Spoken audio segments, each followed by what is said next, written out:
It's time for the MF Corner on the show this afternoon. It's been a very eventful year that's coming to an end, and this year has brought many pleasant and unpleasant surprises for various sectors. Let's take it across to our expert, Dhirendra Kumar, CEO at Value Research, to take a look at how various sectoral funds have weathered the year 2012. Afternoon, Dhirendra. Thanks for joining us as always.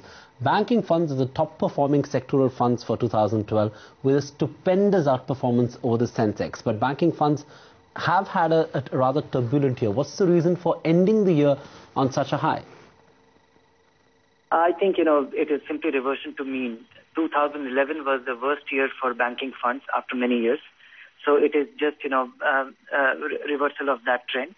And also a huge appetite, the Indian market was primarily driven by FII inflows, and they have shown huge appetite for our banks. And last but not the least, last quarter we have seen that some kind of restoration of confidence in some kind of economic normalcy or turnaround or improvement, and that has led to the little more optimistic outlook for banking stocks. And Dhirendra, also, what has made technology funds languish at the bottom of the table, and what would you suggest to investors to keep in mind while planning their sectoral fund strategy for 2013?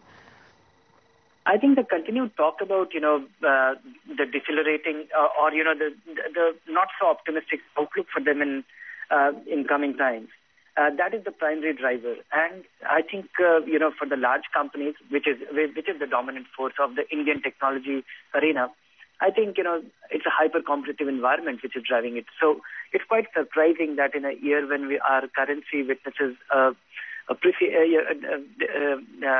depreciation, and technology funds do not benefit from it.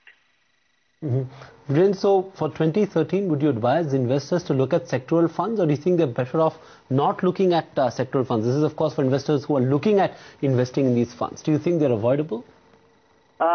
No, they are always avoidable. The case for sector funds for an ordinary investor is only in the case that you see that your equity funds or your equity portfolio has something amiss or you want to tilt it. So anyway, the case for any sector fund is of a very marginal kind.